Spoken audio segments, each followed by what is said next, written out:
Last time we studied about the altar of the burnt offering. And we study about the water laver. Today we're gonna study the four coverings of the holy place. Kaya ngayong araw po, pag-aaralan po natin yung apat na tabing sa banal po na dako. When people enter the tabernacle, the first instrument is the altar of the burnt offering. Kaya nung yung mga Israelita po ay pumasok po sa banal na dako, ang unang utas po sa kanila ay ang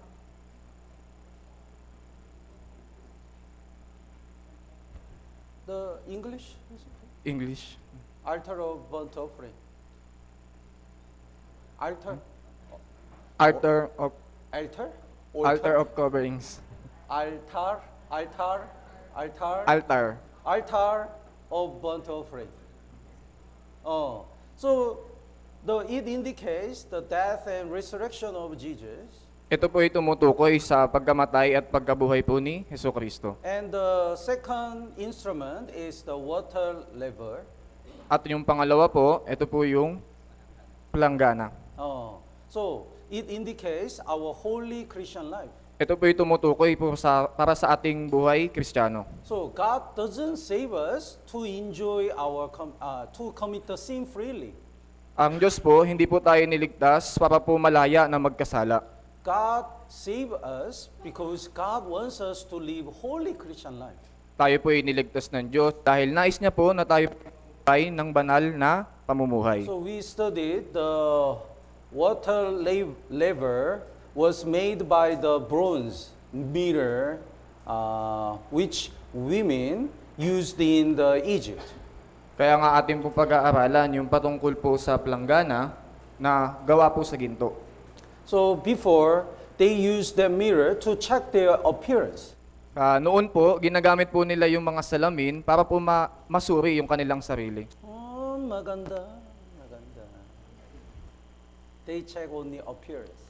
Kanila pong sinusuri lamang yung panlabas. But after they got out of the Egypt, they offered their bronze mirror in order to make the water laver. Kaya nga nung sila po ay nakalabas sa bansang Ehipto, kanila pong ibinenta yung mga salamin na ito. Through the water laver, they checked their spiritual condition, not the appearance. Sa pamamagitan po ng salamin na palangganang ito, kanila pong sinusuri yung kanilang panlabas. And they wash it, the hands and the foot.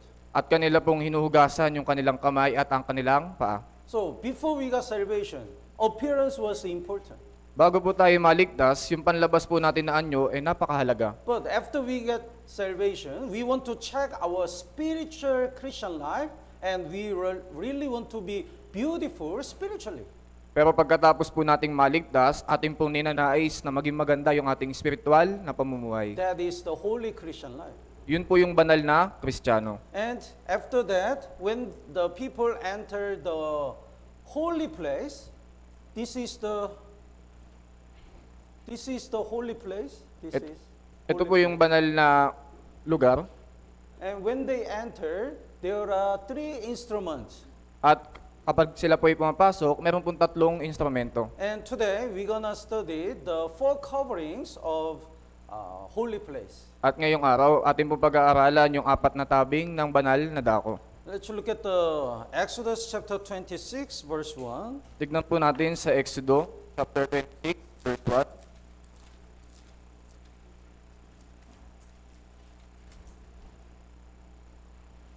Exodus chapter 26, verse 1. Exodo po, chapter 26, verse 1.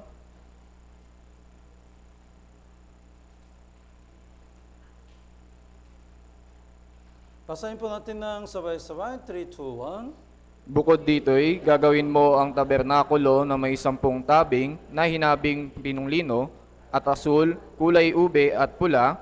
Gagawin mo ang mga iyon na may mga kerubin na mahusay ang pagkakakurbada. So, first covering is the curtains of the woven line. Kaya yung unang tabing po, ito po yung hinabing pinong lino. And second covering is the verse 7. Basahin po natin ng sabay-sabay. 3, 2, 1. Gagawa ka rin ng mga tabing ng balahibo ng kambing bilang tolda sa ibabaw ng tabernakulo, 11 tabing ang iyong gagawin. So the second covering is the cottons of the goat hairs. Kaya yung pangalawang tabing po ay balahibo ng kambing. And third and first coverings are in verse 14. At yung pangatlo at pang-apat po ay nasa verse 14. Let's read together. Verse 14, 3, 2, 1. Gagawa ka ng isang pantakip sa tolda ng balat na lalaking tupa na kinulayan ng pula at ang isang pantakip ng balat ng kambing. So the third covering is the covering of the ram skin, and the last one is the badger skin. Kaya yung pangatlo po, ito po yung balat ng lalaking tupa at yung pangapat naman ay yung kinulayan ng pula. So they all indicate Jesus Christ. At lahat po ito ay tumutukoy sa Panginoong Hesukristo. So in the first cottons of the woven line, God command to use the 4 colors. Kaya nga po yung sa pang-apat na tabing na may kulay pula, binigay po ng Diyos sa atin yung sa pinong lino, kulay ube at pula. So the verse 1, the fine woven line, that is the white and blue, purple, and scarlet. Sa verse 1 po na sinasabi, hinabing pinong lino, asul, kulay ube at pula. So these 4 colors indicates the 4 characters of Jesus Christ. Kaya yung apat na kulay po na ito ay apat na karakteristik ng Panginoong Hesukristo. The 4 angles of Jesus Christ. Apat na kaugalian ng Panginoong Hesukristo. So the purple is in the ancient time, only king can use that color. Kaya nga nung sinaunang panahon, yung apat na kulay po na yun, tanging yung mga hari lamang yung nakakagamit. So Jesus Christ is a king of kings. Kaya nga yung Panginoong Hesukristo, siya po yung hari ng mga hari. Actually, he is king of the world when he came to this world to save us. Kaya nga yung Panginoon po, siya po yung hari ng mga hari at pumunta po siya sa atin dito sa lupa. And the red color indicates the blood of Jesus Christ. At yung kulay pula po tumutukoy sa dugo po ng Panginoong Hesukristo. Because of our sin, Jesus shed his precious blood. Dahil po sa ating mga kasalanan, dumanak po yung dugo ng Panginoong Hesukristo. And the white color indicates the sinless man. At yung puti po tumutukoy po sa taong walang kasalanan. So only Jesus Christ is the sinless person, so he is the only one who is qualified to die for our sins. Yung Panginoong Hesukristo po, siya lamang po yung walang kasalanan. Kaya nga po, siya po yung kwalipikado na mamatay para po sa atin. And last color is blue. At yung huling kulay ay asul. Blue is the color of sky. Yung asul po, ito po yung kulay ng langit. So Jesus Christ came from heaven. He is the Son of God. Kaya nga yung Panginoong Hesukristo ay nagmula po sa langit, siya po ay anak ng Diyos. So when we study the Bible, we can see the 4 angles of Jesus Christ. Kaya nga kung ating pag-aaralan po yung Biblia, makikita po natin yung apat na katangian ng Panginoong Hesukristo. Let's look at the Revelation chapter 4 verse 7. Tignan po natin sa Apokalipsis chapter 4 verse 7. Revelation chapter 4 verse 7. Apokalipsis chapter 4 verse 7. Apocalypse chapter 4 verse 7. Basahin po natin ng sabay-sabay. 3, 2, 1. Ang unang nilalang ay tulad ng isang leon, ang ikalawang nilalang ay tulad ng isang baka, ang ikatlong nilalang ay may muka ng isang tao, at ang ikaapat na nilalang ay tulad ng isang agilang lumilipad. When Apostle John went to the heaven, he saw the 4 living creatures. Nung si Apostol Juan po ay napunta sa langit, nakakita po siya ng apat na nilalang. First is a lion. Yung una po, ito po yung leon. Lion is a king of animals. Yung leon po, siya po yung hari ng mga hayop. Jesus is a king.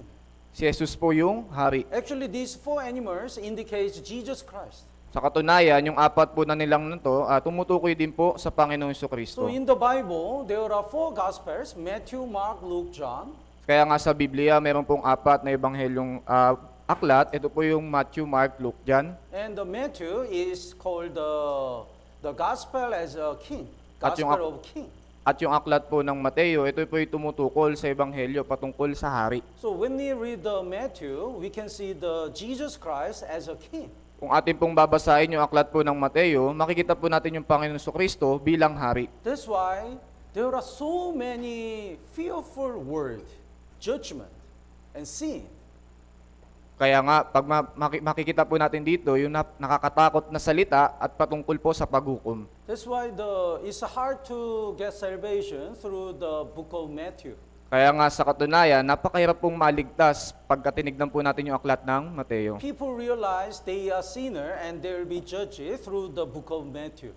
Yung mga tao po, kanilang maunawaan na sila'y mahuhukuman sapagkat sa aklat po ng Mateo, nandito po yung paghuhukom. Because when they stand before God, when they stand before the Matthew, they stand before King.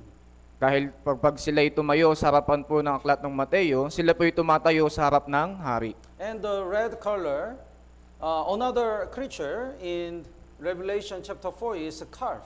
At yung pangalawang nilalang po dito ay baka.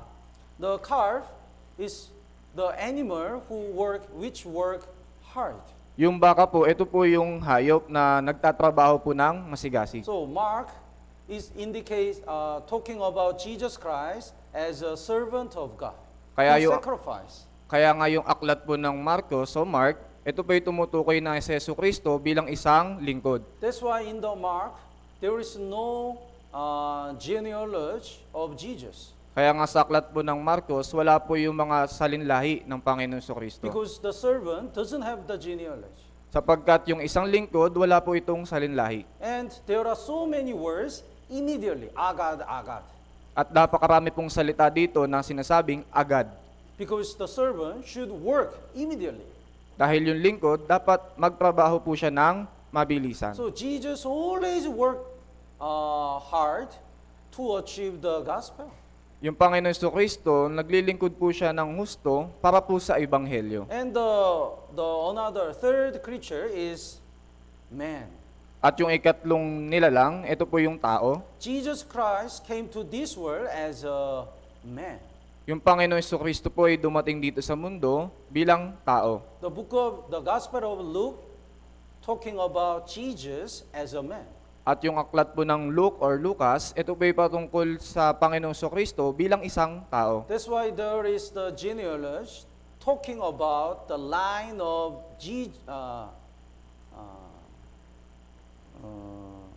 talking about the line of man of Jesus. Kaya nga dito po sa aklat ng Lucas, Naintindihan ba? sa aklat po ng Lucas, makikita po natin dito yung salinlahi o pinagmulan po ng Panginoong Kristo. Oh, in the Matthew, there is also genealogy. It's the line as a king. Sa aklat po, And the genealogy in Luke is the line as a man.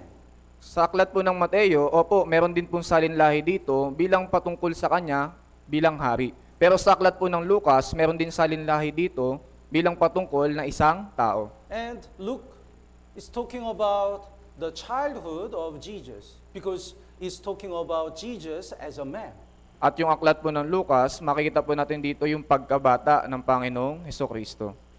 So some people insist that Jesus is just a man and not a God. But when you look at the last creature, they cannot say that. Marami pong tao yung nagsasabi na yung Panginoong Kristo ay tao lang, pero kung babasahin po natin yung ikaapat na nilalang, makikita po natin na mali po ito. Last creature is an eagle. That's the king of birds. At yung pang-apat na nilalang, ito po isang agila, ito po yung hari ng mga ibon. So it indicates that Jesus is God himself. Kaya nga ito po yung tumutukoy na yung Panginoong Kristo, siya po yung Diyos. He came from God.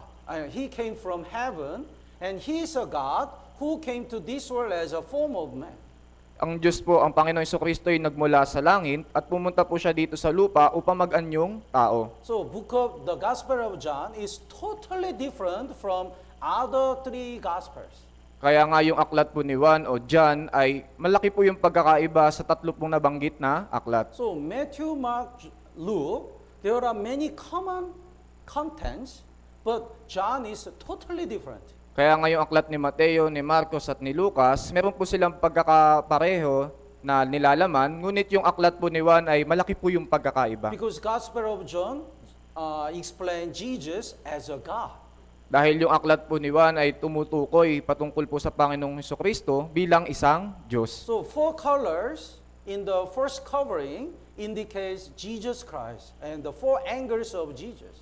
Kaya nga yung apat na kulay po na ito ay tumutukoy pareho sa Panginoong Hesukristo at kung ano yung katangian po niya. And the second covering is the cotton of goat hair.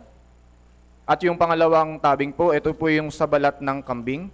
It indicates Jesus Christ who offered himself as the sin offering. Kaya nga ito po yung tumutukoy sa Panginoong Hesukristo bilang isang handog, As a sin offering.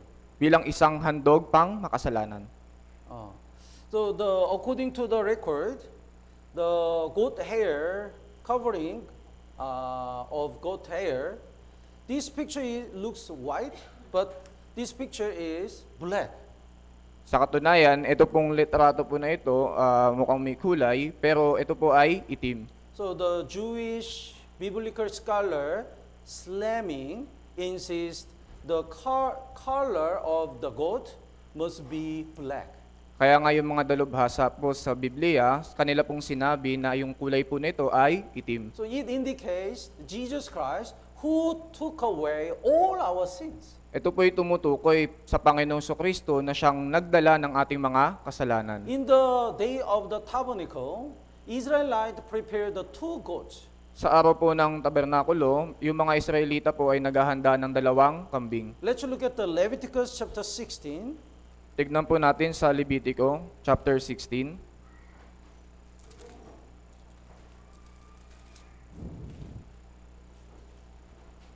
Leviticus chapter 16, Levitico po chapter 16, verse 30. verse 13. Would you read? Ilalagay niya ang insenso sa ibabaw ng apoy sa harapan ng Panginoon upang ang mga usok ng insenso ay tumakip sa luklukan ng awa na nasa ibabaw ng patutuo upang wag siyang mamatay. By killing two goats, all the Israel people's sins were forgiven. Kaya nga sa pamagitan po ng pagpatay sa dalawang kambing, lahat po ng kasalanan ng mga Israelita ay mawawala. So they prepared the two goats. Kaya po kanilang inihanda yung dalawang kambing. And to one goat, they transferred, the high priest transferred the 1 year sin of Israel to one goat.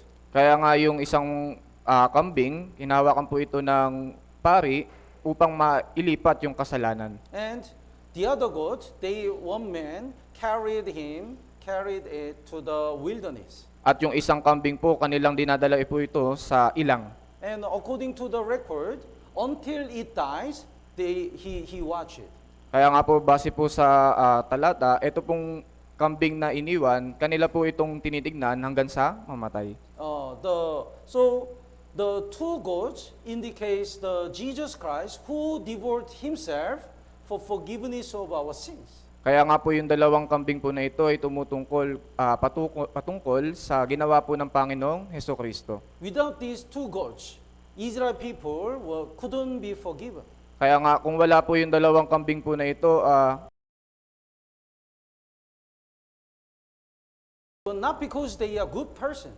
sila po yung pinatawad, hindi dahil sila ay mabait. Not because they offers something. Hindi dahil sila ay nagbibigay po ng mga maraming bagay. Only through the blood of the goats, they were forgiven. Sa pamamagitan lamang po ng dugo ng kambing na iyon, sila po ay napatawad. We commit so many sins. Tayo po ay nagkakasala ng napakarami. But because of the blood of Jesus Christ, we are forgiven. Pero dahil po sa banal na dugo ng Panginoon Jesucristo, tayo po ay napatawad. Not because we are good person. Hindi po dahil tayo ay mabait. Not because we offer something. Hindi dahil nagbibigay po tayo ng maraming bagay. So the second cotton of the goat hair indicates suffering of Jesus. Kaya nga yung ikalawang tabing na balat ng kambing, ito po ay tumutukoy sa paghihirap po ng Panginoong And Jesucristo. third covering is the covering of the ram skin. Kaya yung pangatlong tabing na gawa po sa tupa, It is black, the red. ito po ay pula. In verse 14, the Exodus chapter 26 verse 14. Would you read again? Sa verse 14 po, gagawa ka ng isang pantakip sa tolda na balat ng lalaking tupa na kinulayan ng pula at isang pantakip ng balat ng kambing. So it ties with the red color.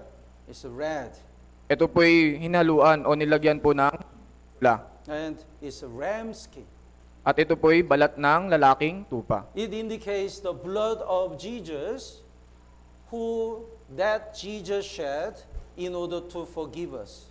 Ito po'y tumutukoy sa banal na dugo po ng Panginoong Jesucristo na dumanak. Let's look at the Genesis chapter 22 verse 13. Tignan po natin sa Genesis chapter 22. Genesis chapter 22 verse 13. Genesis chapter 22 verse 13.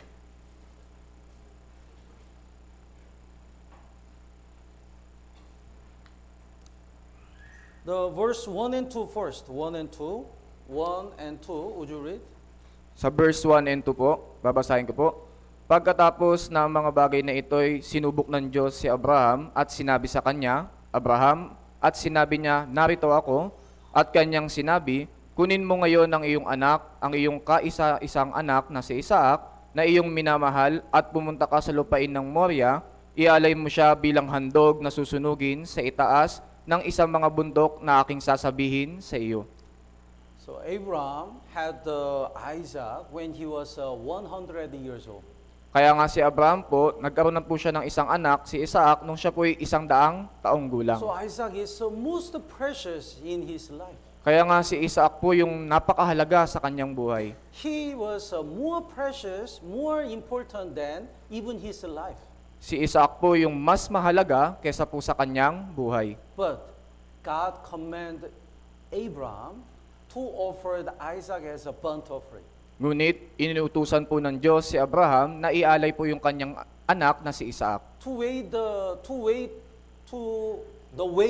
way to offer the burnt offering is cut the half. Kaya yung utos o yung daan para po maialay si Isaac, kailangan pong hatiin. And burn everything. At ito po'y ibigay. God commanded Abraham to offer Isaac as a burnt offering. Kaya iniutos po ng Diyos kay Abraham na ialay si Isaac. Actually, if God commanded Abraham to offer his life, that was easier than offering Isaac. Kaya nga kung uutusan po ng Diyos si Abraham na ialay yung kanyang buhay, mas madali po ito kaysa ialay si Isaac. But God commanded to offer Isaac. Pero iniutos po ng Diyos kay Abraham na ang kanyang ibigay ay si Isaac. But Abraham didn't hesitate. Pero si Abraham po, hindi po siya nagdalawang isip. He didn't discuss with his wife, Hindi po Sarah, siya nakipag-usap pa sa kanyang asawa. because he didn't want to make any excuse. Dahil ayaw niya po na makarinig po ng mga pagpipigil. What if he discussed with Sarah, I heard that God asked me to offer Isaac. Paano ko pong sabihin po ni Abraham sa asawa niyang si Sarah na, yung Diyos, inutusan niya ako na ialay yung ating anak na si Isaac. Then probably Sarah shouted and hold Abraham, and if you want to go, you kill me first. Maaari, sasabihin po ni Sarah, bakit mo ginawa yun? Nahawakan pa siya. Kung gagawin mo yun, patayin mo na lang ako. No, I'll not let you go. Hindi kita papayagan. Then Abraham has a very good excuse. Lord, I want to offer Isaac, but because of Sarah, I can't. Kung ganun po, magkakaroon po ng excuse si Abraham. Sasabihin, Panginoon, hindi ako pinayagan ni Sarah. He didn't make any excuse. Hindi po siya gumawa ng excuse. So next day, early in the morning, he brought to Isaac with the two servants. Kaya nga kinabukasan, maaga pa lang sa umaga, siya po ay pumunta kasama po yung kanyang dalawang alipin. And when he climbed up with Isaac, he just let the two servants, he didn't allow to follow the two servants. At noon silang dalawa ni Isaac ay umakyat na po sa bundok, kanya pong tinagubilin yung sa dalawang He didn't alipin allow two servants to follow. na hindi sumunod sa kanila. Oh. Why? if they followed, when Abraham tried to kill Isaac, they hold Abraham. Bakit po? Bakit hindi niya pinayagan? Dahil kung sila po'y kasama, maaari pigilan po nila si Abraham sa pagpatay kay Isaac. Then it can be also good excuse. Maaari ito rin po yung malaking isa sa magiging excuse niya. Lord, I tried to offer, but because of servants, I couldn't. Maaari sabihin ni Abraham, Panginoon, ginawa ko naman pero pinigilan po ako. So he really wanted to offer his most important, most precious son, Isaac, only for God. Kaya nga, ninais po talaga ni Abraham na ialay ang kanyang mahal na anak na si Isaac para po sa Diyos. When he was about to kill Isaac, God said, "Stop, Abraham." Nung kanya na pong papatayin na si Isaac, yung Panginoong Diyos po mismo yung pumigil sa kanya. Now I know how much fear you fear me and love me. Ngayon, alam ko na kung gaano ka lubos na natatakot at minamahal mo ako. Actually, Abraham is the shadow of God the Father. Sa katunayan, si Abraham po, ito po yung anino ng Diyos Ama. And Isaac is a shadow of Jesus Christ. At si Isaac po yung anino ng Panginoong Hesukristo. Think about this. At the time, the Isaac was a young man. Pag-isipan niyo po ito, si Isaac po noon, napakabata pa. Abraham was an old man. At si Abraham ay isang matanda na. So if the Isaac didn't want to die, he can run away. Kaya nga kung si Isaac ayaw niya pong mamatay, pwede po siyang tumakbo. But when the Isaac tied his body, he just stayed because he also realized that is the will of God. Pero si Isaac po, nanatili po siya dahil naunawaan niya, ito po'y kalooban ng Diyos. So in order to save all the sinners, God the Father had only one aim, sacrificing His only begotten Son, Jesus Christ. Kaya nga yung Panginoong Diyos po, meron po siyang layunin para po maligtas yung buong sangkatauhan, meron pong isang daan. God the Father really loved Jesus Christ. Mahal na mahal po ng Diyos Ama yung Panginoong Hesukristo. He is the most precious being. Ito po yung isang pinakamahalaga sa Kanya. But sacrificing Jesus is the only way to save us. Pero yung pag-aalay lamang po sa Panginoong Hesukristo, yun lamang po yung daan para maligtas tayo. That's why like Abraham carried Isaac, brought to the Isaac, God brought Jesus Christ to the cross. Kaya nga kagaya po nung pagdala ni Abraham sa anak niyang si Isaac, ganun din po yung ginawa ng Diyos Ama sa pagdala po sa Panginoong Hesukristo. And like Isaac didn't resist against Abraham, Jesus Christ just accept the judgment. Kaya nga kagaya ni Isaac na hindi po pumalag sa kanyang ama na si Abraham, yung Panginoong Hesukristo rin po ay kanyang tinanggap yung paghuhukom. Because Jesus also knows the only way to save all sinners is His sacrifice. Dahil alam din po ng Panginoong Hesukristo na yung tanging daan para mapatawad lahat ng ating mga kasalanan, ito po yung pagsasakripisyo niya. Like a lamb died quietly, Jesus died very quietly. Kagaya po ng tupa na mamatay ng tahimik lang, yung Panginoong Hesukristo po ay namatay din ng tahimik lang. Then, in Genesis chapter 22, after God stopped Abraham, the Isaac asked, what can we offer? Sa aklat din po ng Genesis chapter 22, dito po nagtanong si Isaac sa kanyang ama na si Abraham, ano yung ating ihahandog? The verse 13, Sa verse 13, the Abraham lifted his eyes and looked, and there behind him was a ram caught in the thicket by its horns. So Abraham went and took the ram and offered it for a burnt offering instead of his son. kaya tumingin si Abraham at nakita niya ang isang tupang lalaki sa likuran niya na ang sungay ay sumabit sa mga tinik. Lumapit si Abraham at kinuha ang tupa at siyang inialay na handog na susunugin kapalit ng kanyang anak. Then each called Jehovah Ire. Kaya tinawag ni Abraham ang lugar na iyon na Yahweh Yireh. The verse 14, would you read? Kaya tinawag ni Abraham ang lugar na iyon na Yahweh Yireh, kaya't sinabi hanggang sa araw na ito, sa bundok ng Panginoong ito ay ipagkakaloob. Jehovah Ire means the Lord will provide. Yung Yahweh Yire na ang ibig sabihin po, yung Diyos po yung magbibigay. So, like God prepared the lamb in the Genesis chapter 22, God already prepared the sinless body for us, Jesus Christ. Gaya po ng ginawa ng Diyos sa Genesis chapter 22 na inihanda niya yung iaalay na tupa, ganun din po yung ginawa ng Diyos na inialay yung taong walang kasalanan, yung Panginoong Hesukristo. And Jesus is willing to accept the judgment because He also knows His sacrifice is the only way to save all of us. Kaya nga yung Panginoong Hesukristo, kanyang tinanggap yung kanyang paghatol sa kanya sapagkat alam niya na ito lang yung paraan para matubos po yung ating mga kasalanan. So third covering, the covering of the ram skin indicates the blood of Jesus Christ and sacrifice. Kaya nga yung pangatlong tabing, ito po'y tumutukoy sa dugo at sakripisyo ng Panginoong Hesukristo. And the last covering is the covering of the badger skin.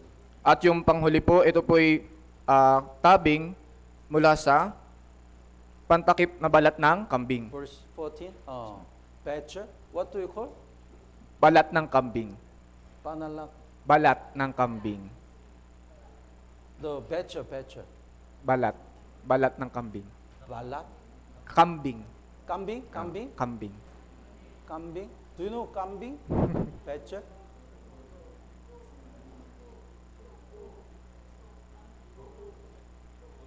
Kambing. Goat. Kambing. Same.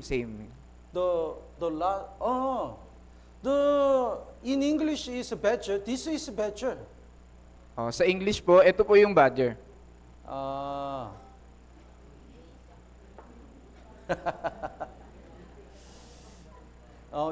In Tagalog, goat.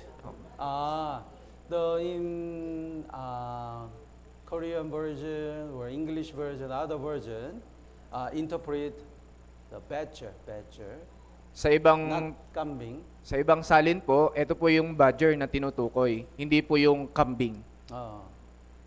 This is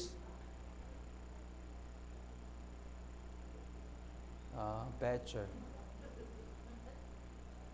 Looks cute, right?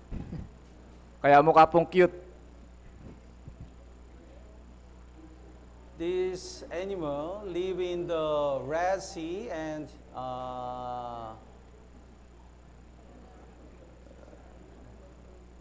in the Red Sea. Yung ganitong klase po ng hayop, nakatira po ito sa dagat.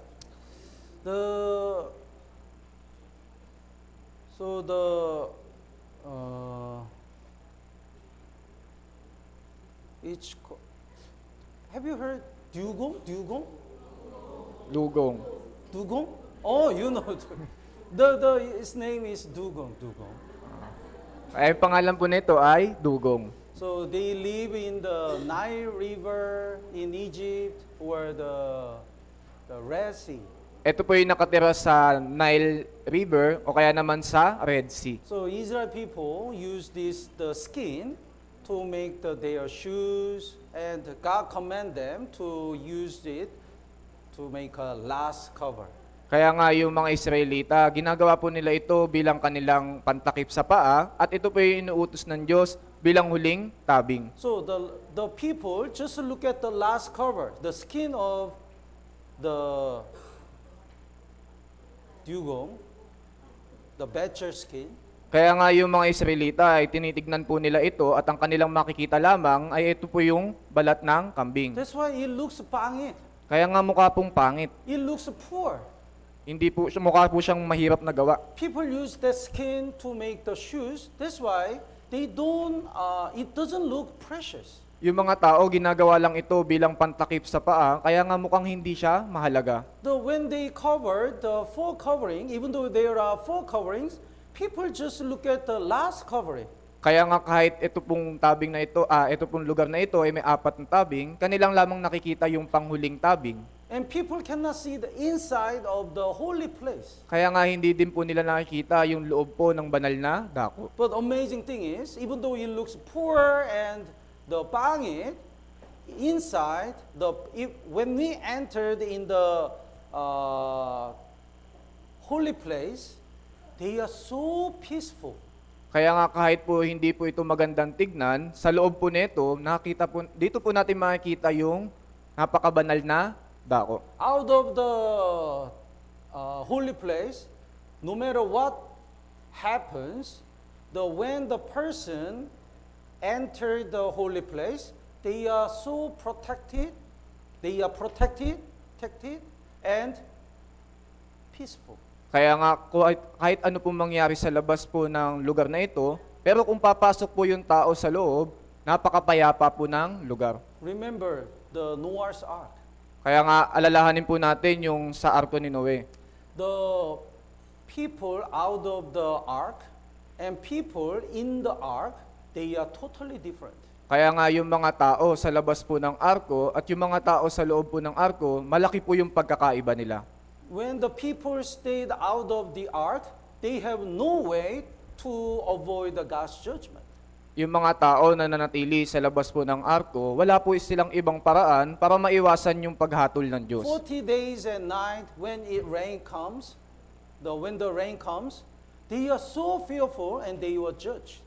40 araw na gabi at umaga, sila po'y walang takas sa paghatol po ng Diyos. But Noah and Noah's family in the ark, they are peaceful.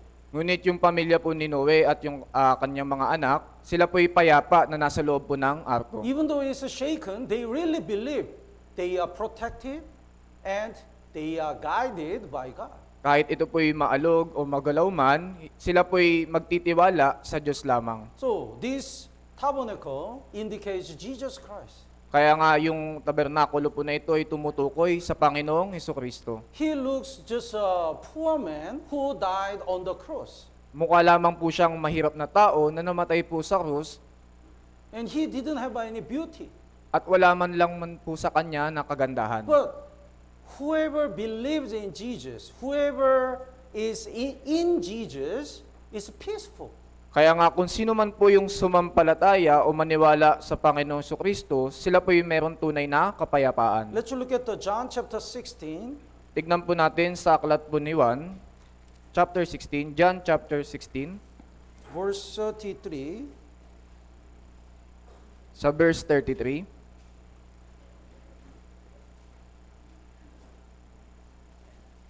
Would you read? Ang mga bagay na ito ay sinabi ko sa inyo upang sa akin ay magkaroon kayo ng kapayapaan.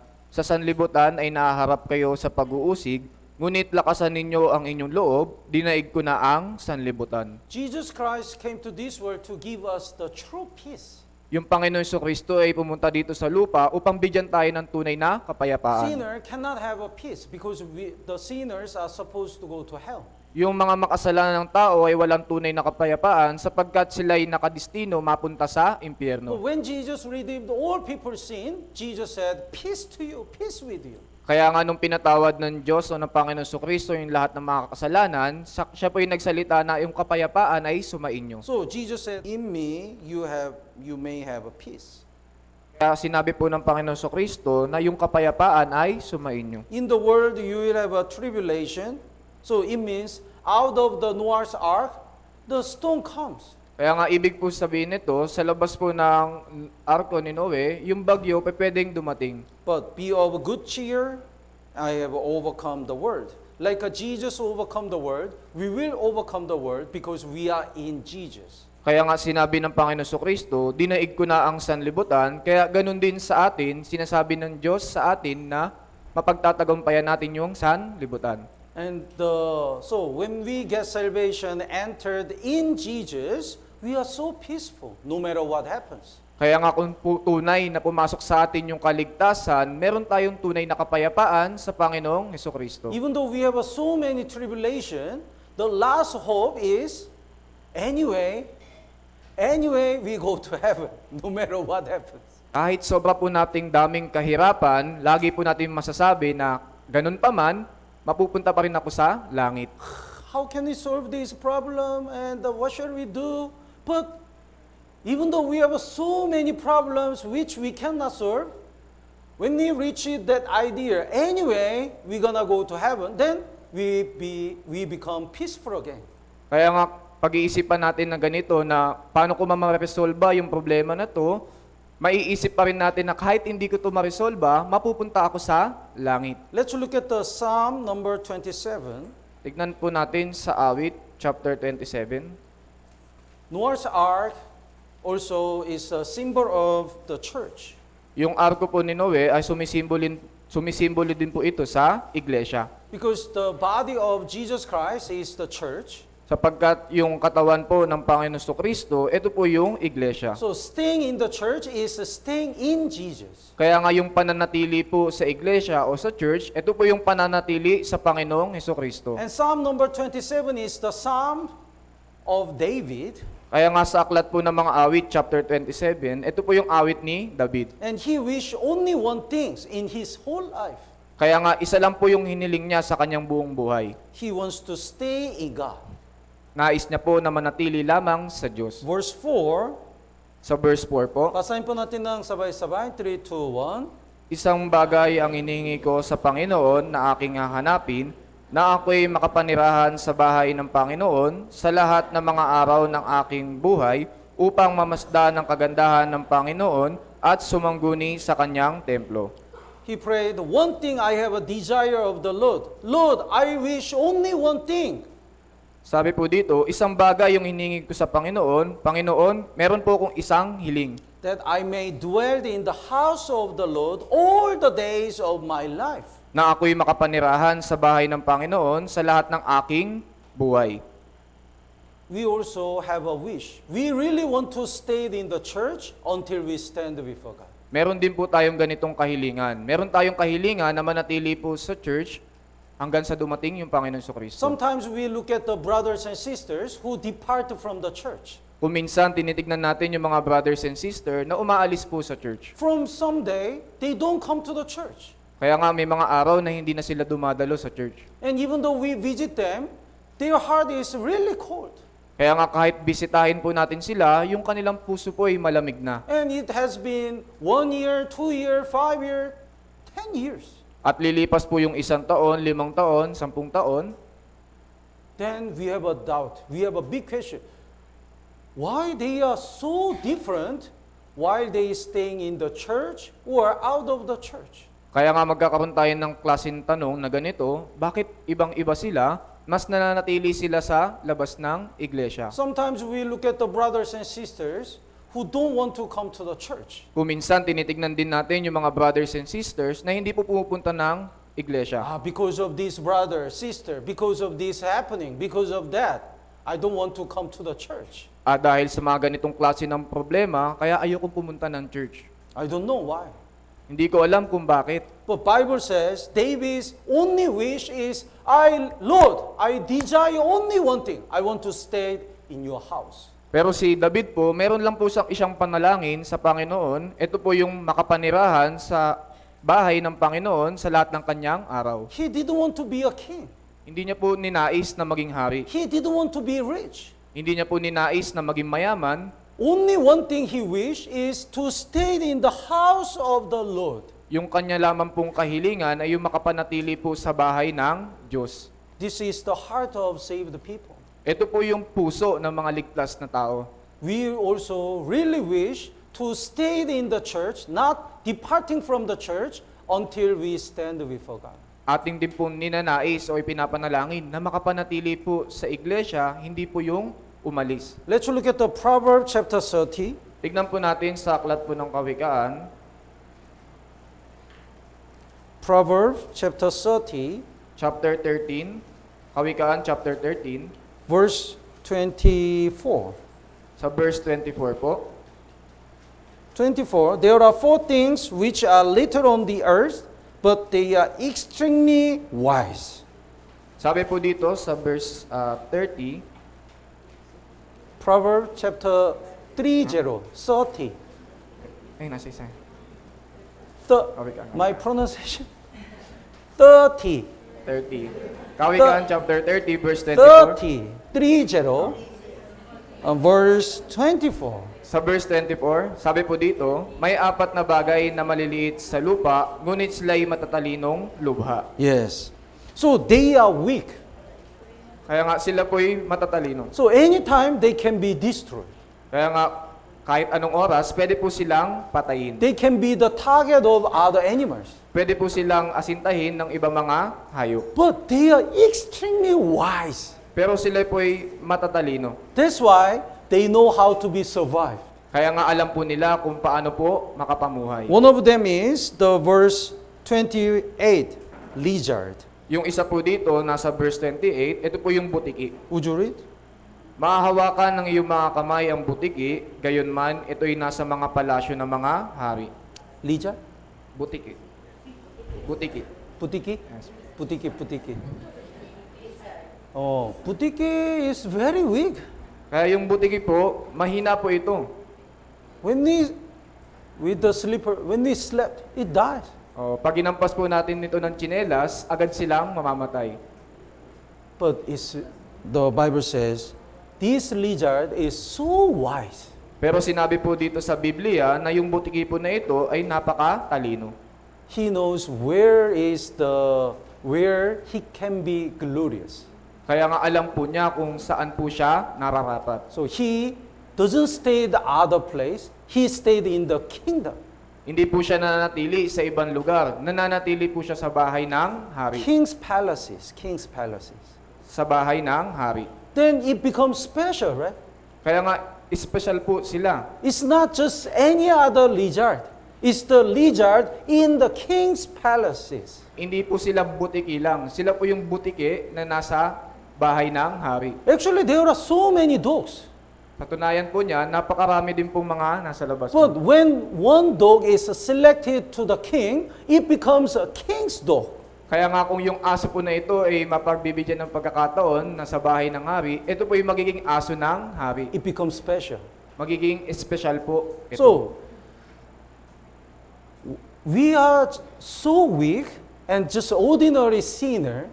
Kaya tayo po ay sobrang hina, kaya nga bilang makasalanan, wala po tayong magagawa. But when we get salvation and stayed in the church, we become special. Ngunit nung tayo po ay naligtas, naging special po tayo sa harapan ng Diyos. We can be used by God. Tayo po ay pwedeng gamitin ng Diyos. We become children of God. Tayo po ay naging anak ng Diyos. So, we must not depart from the church until we stand before God. Kaya nga hindi po dapat tayo lumiban o umalis sa church hanggang sa tumayo po tayo sa harapan ng Diyos. Even though we are not saved yet, we have to stay in the church. Because when we stayed in the church, God will save us. Kahit po hindi pa po tayo ligtas, dapat po tayo manatili sa church o sa iglesia sapagkat yung Diyos po yung magbibigay sa atin ng kaligtasan. And even though we are weak, we have to stay in the church. Because we stayed in the church not because we are strong. Kaya nga, kahit po tayo mahina, dapat po tayo manatili sa iglesia sapagkat yung church po o iglesia, hindi po ito lugar ng mga malalakas na tao. We stayed in the church because we are weak. Tayo po'y nananatili sa church sapagkat tayo po'y mahina. Even though we are dirty, we have to stay in the church. Kahit po tayo'y marumi, dapat manatili po tayo sa iglesia. Sometimes when I visit the brothers and sisters, they are shy to come back to church. Kuminsan po, pag bumibisita po ako sa mga brothers and sister, sila po'y nahihiyang bumalik po sa iglesia. Pastor, I already committed many sins. Pastor, nakagawa na kasi ako ng maraming kasalanan. So when I stop my sin, I can return to church. Kaya nga kung ititigil ko po itong kasalanan na to, babalik po ako sa iglesia. Then I used to ask this question. Kaya nga tinatanong ko po yung isang ganitong klase ng tanong. When you go to CR for shower, before you go, you take a shower? Or in order to take a shower, you go to CR? Kaya nga kung papasok ka po sa CR, ano pong ginagawa mo? Para maligo o pupunta ka doon pagkatapos maligo? In order to take a shower, you go to CR, right? Kaya nga pag pupunta po tayo sa CR, maliligo po tayo. I'm dirty. How can I go to CR? Kaya nga ang dumi ko, paano ko pupunta sa CR? So before I go to CR, I need to take a bath. Kaya nga bago ka pumunta sa CR, dapat maligo ako. We don't do that. Hindi po natin ginagawa yung ganito. We need the church because we are weak and sinful. Kailangan po natin yung iglesia sapagkat tayo may hina at makasalanan. If we are perfect and if we can stop all our sin by ourselves, why do we need the church? Kaya nga kung tayo isang perpekto at kaya nating pigilan yung kasalanan, bakit pa tayo pupunta ng church? So, no matter what happens, we have to stay in the church. Kaya nga kahit ano pong mangyari, dapat manatili po tayo sa church. Tama po ba? Tama po ba? The next lesson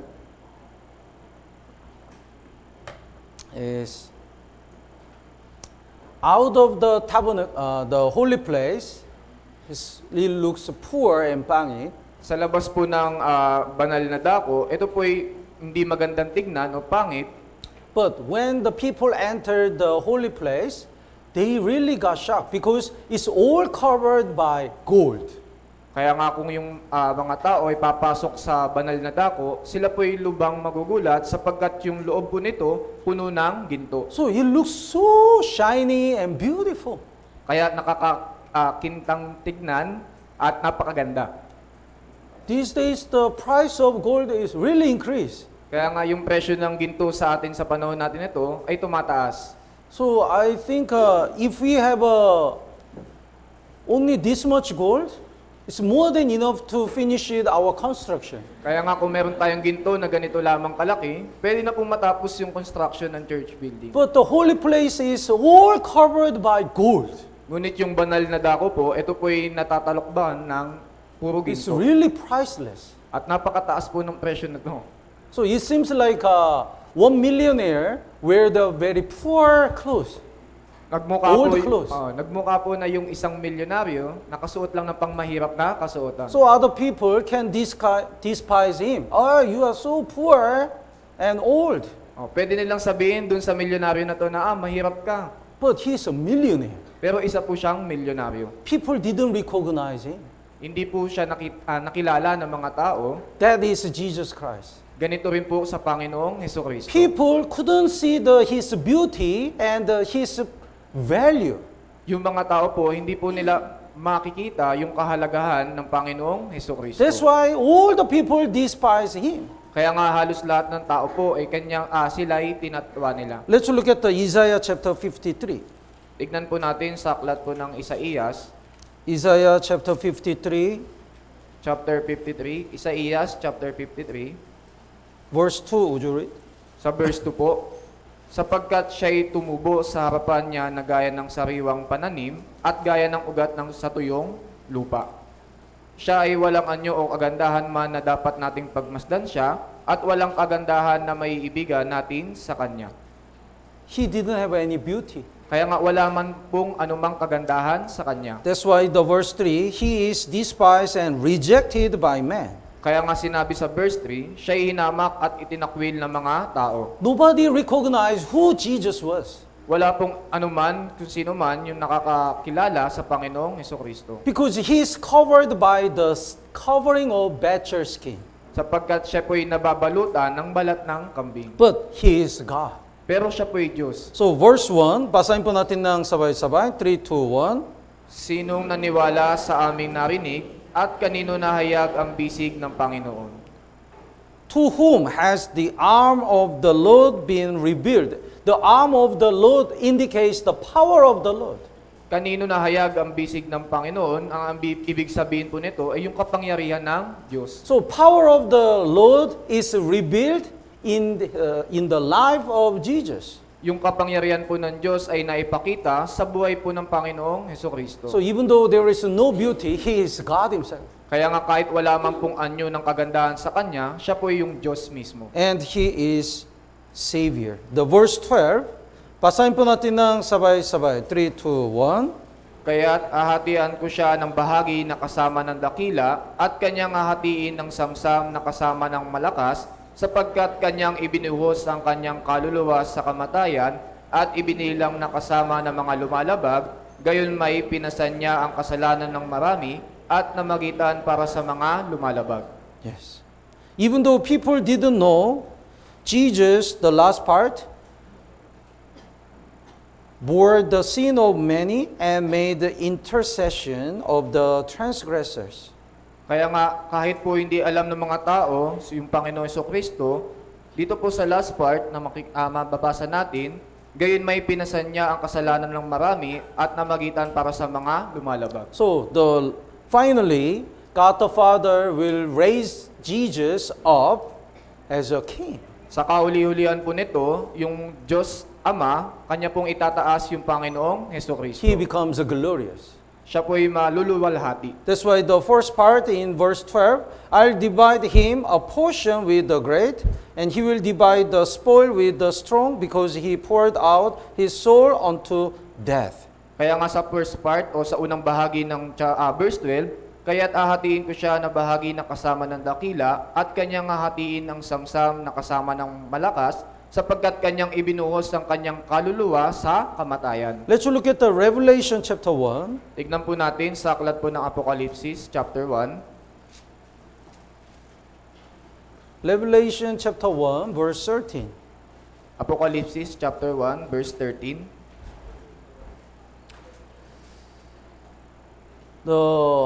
All the disciples, while they are staying with Jesus in this world, they never seen the real appearance of Jesus. The real view, they never seen who real Jesus is. Yung mga alagad po, nung sila po ay nanatili dito sa sanlibutan, hindi po nila nakita yung pinakatunay na itsura po ng Panginoong Hesukristo. But when the Apostle John came to the heaven, he saw who real Jesus is. Ngunit si Apostol Juan po, nung siya'y napunta sa langit, nakita niya po kung gaano po kaganda yung Panginoong So Hesukristo. verse 13, would you read?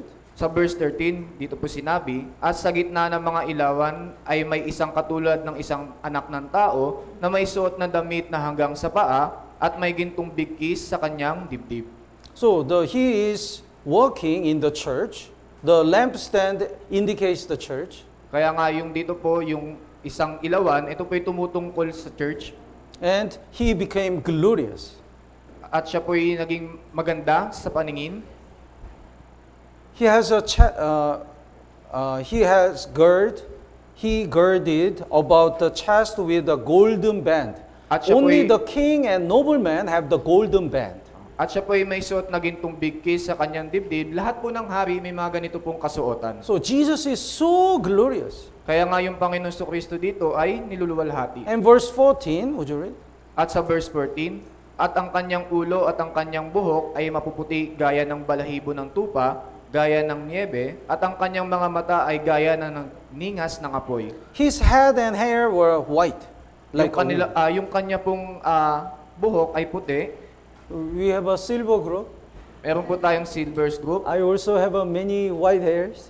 Ako din po, meron ng mga puting buhok. White hair means he is old. Yung puting buhok po, ibig sabihin, siya po'y matanda na. Jesus exists from the even before the beginning of the world. Yung Panginoon Kristo, siya po'y nag-exist na bago pa man po likhain yung sanlibutan. So Jesus is the oldest man. Kaya siya po yung pinakamatanda na tao. It means Jesus is the wisest man.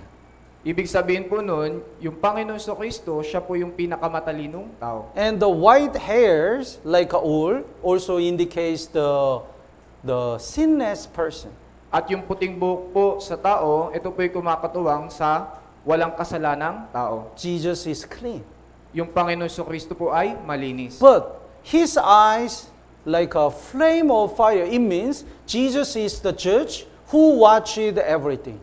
Kaya nga dito, yung kanyang mata ay gaya na nagningas na apoy. Yung Panginoon Kristo, siya po yung hukom. And verse 15, would you read? At sa verse 15, at ang kanyang mga paa ay katulad ng tansong pinakintab na parang dinalisay sa isang pugon, at ang kanyang tinig ay gaya ng ingay ng maraming tubig. So with his strong feet, he will crush all sinners. Sa pamagitan po ng kanyang paa, kaya po niyang durugin yung mga kasalanan. And his voice like the sound of the many waters.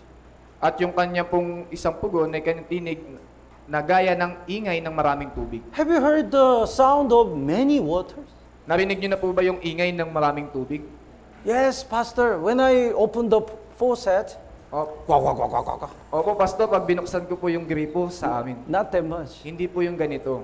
When I stayed in America, I visit once the Niagara Falls. Nung ako po ay nanatili sa Amerika, binisita ko po yung isang lugar, Niagara Falls. Niagara Falls. Niagara? Niagara Falls. When we park in the parking lot, it's very far from the pole, but we already hear the sound. Go, go, go, go, go, go, go, go, go, go, go, go. Nung amin pong ipinark yung aming sasakyan, doon pa lamang po, malayo po ito sa talon, pero naririnig na po namin yung maingay na tubig. Then the more we approach, the more the bigger the sound is getting bigger and bigger. Habang kami po ipapalapit ng papalapit, palakas po ng palakas yung tunog. And when I look at that Niagara Falls, I was scared. At nung tinignan ko po yung Niagara Falls, ako po ay natakot. God made Niagara Falls. There's so much water are falling down. Yung Diyos po, yung lumalang ng Niagara Falls, at sobrang dami po yung tubig na nalalaglag. That was the first time to fear because of water. Yun po yung unang beses na ako po ay matakot dahil po sa tubig. Then the Bible says His word is like the sound of many waters. Kaya nga, sinabi po sa Biblia na yung kanyang salita ay gaya ng isang maraming tubig. It means His word is so powerful and fearful. Ibig sabihin, yung kanyang salita po ay napakalakas at nakakamangha. And verse 16, even the Bible describe from His mouth the sharp two-edged sword come out. Kaya nga sa verse 16, dito po natin makikita, sa kanyang kanang kamay ay may 7 bituin, at mula sa kanyang bibig ay lumabas ang isang matalas na tabak na may 2 talim. Basahin po natin ng sabay-sabay. Verse 16, 3, 2, 1. Sa kanyang kanang kamay ay may 7 bituin, at mula sa kanyang bibig ay lumabas ang isang matalas na tabak na may 2 talim. At ang kanyang muka ay gaya ng araw na matinding sumisikat. Yes. Through His word, God judged whole the world. Sa pamagitan po ng kanyang salita, kanya pong hinahatulan yung buong sanlibutan. So when the Apostle John stood in front of God, in front of Jesus, he finally looked at who really Jesus is. Kaya nga nung nakita po siya ni Apostol Juan, kanya pong naunawaan kung sino po talaga si Jesucristo. He was not Jesus that he talked in this world. Hindi po siya yung Jesucristo lamang na nagsasalita na nasa sanlibutan. He's so powerful and glorious. Siya po ay lubhang na napakalakas at nakakaluwalhatian. So when you look at the out covering of the holy place, it looks poor and pangit, but actually inside is so glorious. Kaya nga kung titignan po natin muli yung banal na dako na sa labas ay hindi maganda at pangit, pero sa loob po nito ay puno ng kaluwalhatian. Jesus is God Himself. Yung Panginoon Jesucristo po mismo, siya po mismo yung Diyos. Jesus is the King of Kings. Siya po ay hari ng mga hari. Like Jesus and like this holy place, born again Christian also looks so poor and looks like a nobody, but we are so precious and special. Gaya po ni Jesucristo at gaya po ng banal na dako na sa labas ay hindi maganda, sa atin din po mga naligtas, ganun din po sa ating panlabas na tayo mahihina, pero sa ating pong kalooban ay napakahalaga po nito. Let's look at the Psalm number 16. Tignan po natin sa aklat po ng mga awit, chapter 16. Psalm number 16, Mga awit, chapter 16, verse 3. sa verse 3.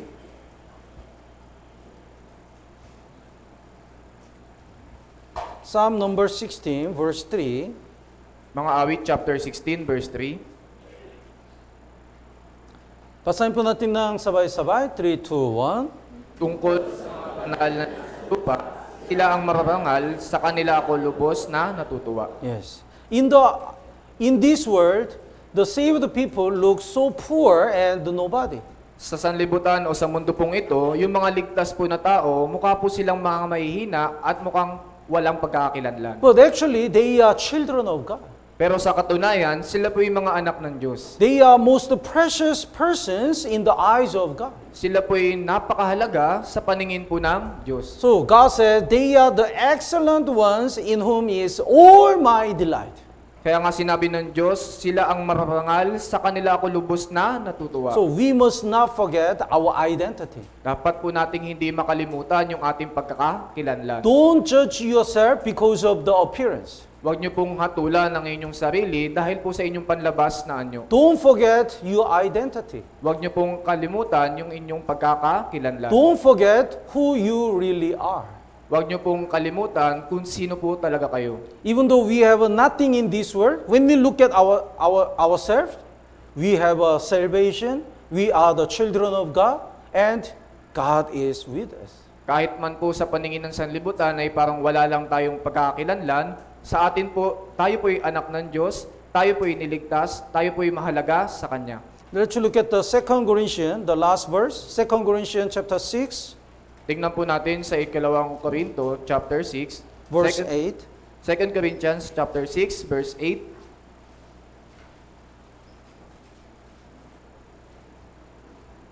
Would you read? Babasahin ko po.